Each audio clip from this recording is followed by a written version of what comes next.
L'action LVMH a perdu près de 50% en un an. C'est du jamais vu pour le géant du luxe. Ici on parle de Louis Vuitton, Dior, un empire qui semblait intouchable. Mais en coulisses, quelque chose se brise. On a un chiffre d'affaires en recul, les marges sont sous pression et un marché chinois en crise.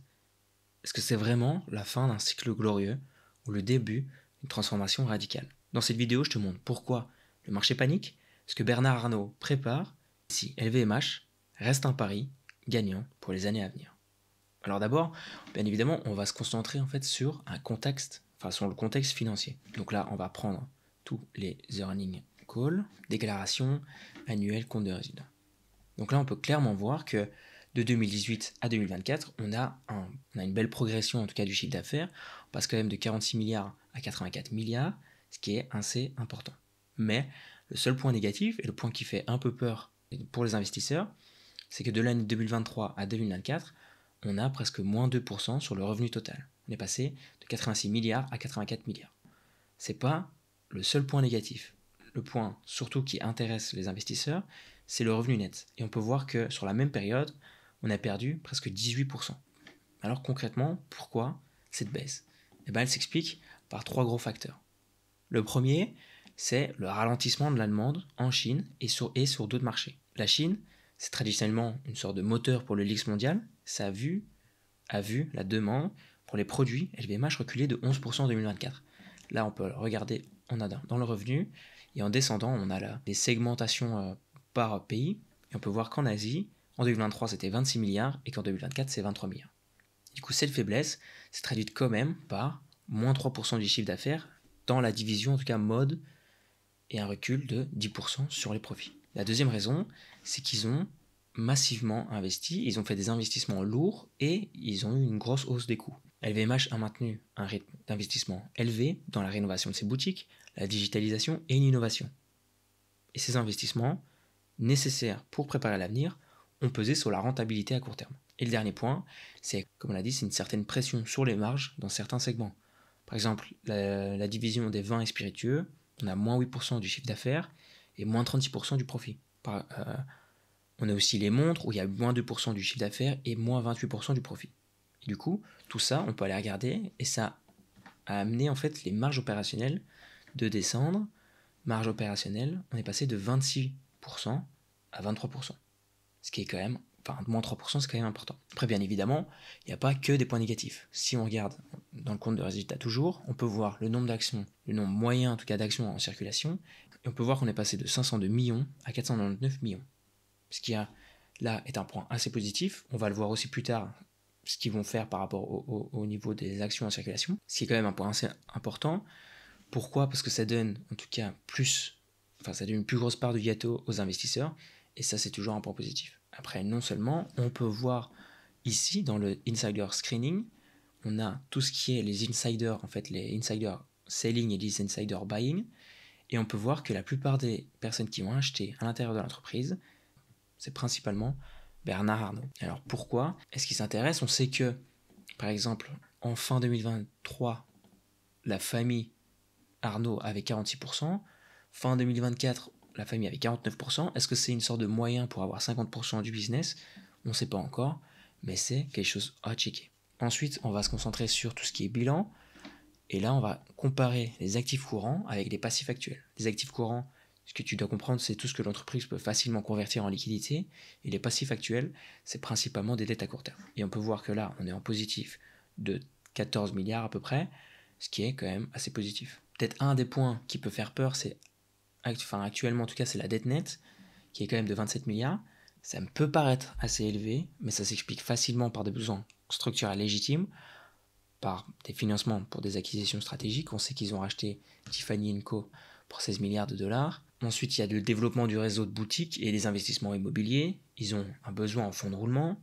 Il y a des investissements industriels et technologiques. Du coup, même si ça peut paraître assez élevé, ça reste quand même raisonnable pour un groupe de cette taille. Parce que quand on regarde le ratio dette net EBITDA, il est seulement de 1,14. Du coup, ça reste dans les proportions raisonnables. Puis, un des derniers points, et un des points que moi je préfère, c'est le free cash flow. Pour moi, c'est un des facteurs les plus importants.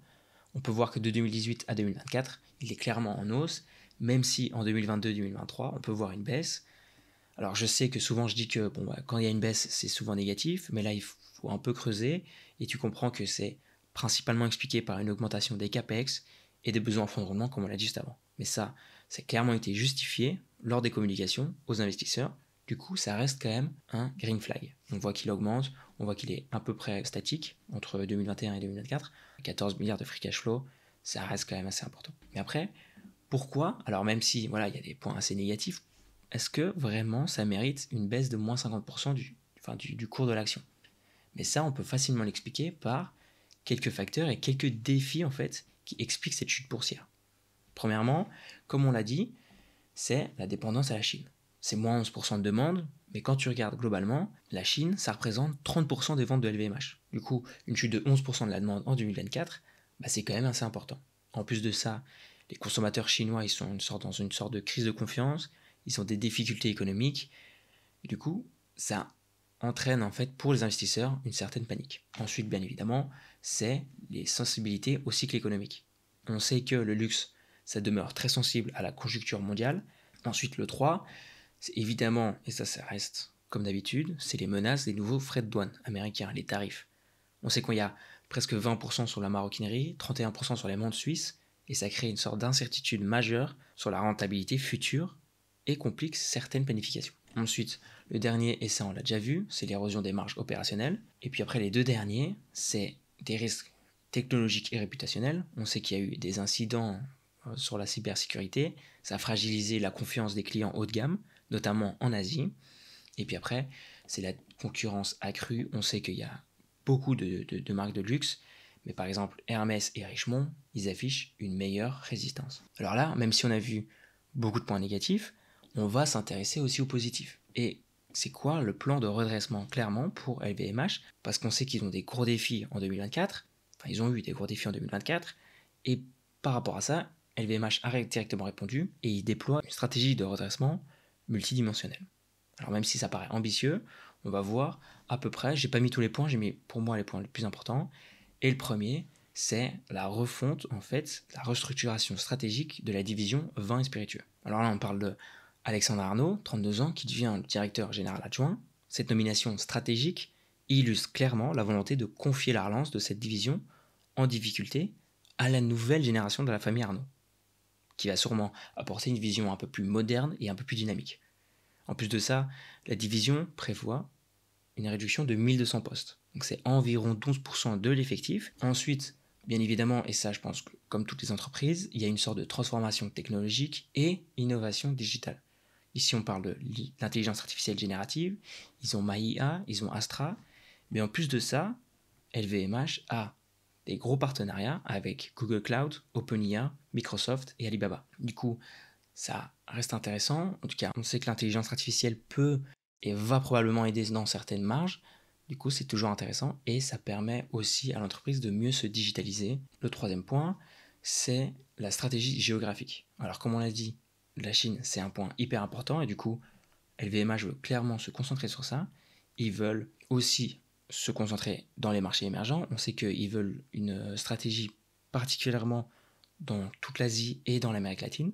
Mais en plus de ça, pour relancer les ventes en Chine, LVMH mise sur des boutiques conceptuelles et des expériences immersives. On sait qu'ils ont ouvert The Louis à Shanghai, ce qui peut amener plus de Chinois à acheter des produits LVMH. Le quatrième point, et ça c'est un rachat d'actions, je l'ai juste mis parce que c'est intéressant, ils ont lancé en février 2025 un programme de rachat d'actions d'environ 1 milliard de dollars. Ça c'est assez positif, surtout pour le cours de l'action et pour les investisseurs. L'avant-dernier point, c'est évidemment qu'ils vont se concentrer de plus en plus sur les millennials et les Gen Z. Le groupe mise en fait sur une personnalisation, une authenticité et des valeurs progressistes pour attirer en fait cette cliente qui est quand même assez exigeante et connectée. Et puis le dernier point, c'est bien évidemment des investissements immobiliers et aussi une sorte de transformation du retail. Il continue d'investir massivement dans la rénovation de ses boutiques et d'expansion de son réseau retail. Donc on sait qu'ils veulent vraiment miser en tout cas sur des flagship stores dans des grandes capitales mondiales. Et en plus de ça, il continue en fait sa politique d'acquisition ciblée sur des opérations comme on sait qu'on a des acquisitions comme chez l'ami Louis, Opinion, et cette stratégie de transformation globale témoigne clairement de la capacité du groupe à anticiper des mutations du marché de luxe, ce qui est un point assez positif. Alors oui, LVMH, ça reste un géant, mais un géant qui traverse une zone de turbulence, même une très grosse zone de turbulence. Le plan de redressement est hyper complet, mais il est quand même assez ambitieux, il est bien structuré, mais les incertitudes restent nombreuses. La Chine, la géopolitique, les marges et l'image de marque. Si tu veux investir aujourd'hui, ça reste quand même un pari qui peut bien évidemment payer sur le long terme, mais qui va demander de la rigueur et des stratégies. Et dans ce genre de contexte, je recommande toujours une approche par palier, ce que moi j'appelle le DCA hybride. Tu rentres pas en une fois, tu profites d'éventuellement. Donc en gros, tu rentres pas en une fois, tu profites des éventuelles baisses pour lisser ton prix d'entrée, tout en gardant un œil précis sur les risques qu'on a abordés ensemble. Et surtout, si tu veux comprendre pourquoi le free cash flow est la métrique préférée des investisseurs pros, j'ai fait une vidéo complète là-dessus, elle s'affiche ici maintenant. À très bientôt, ciao.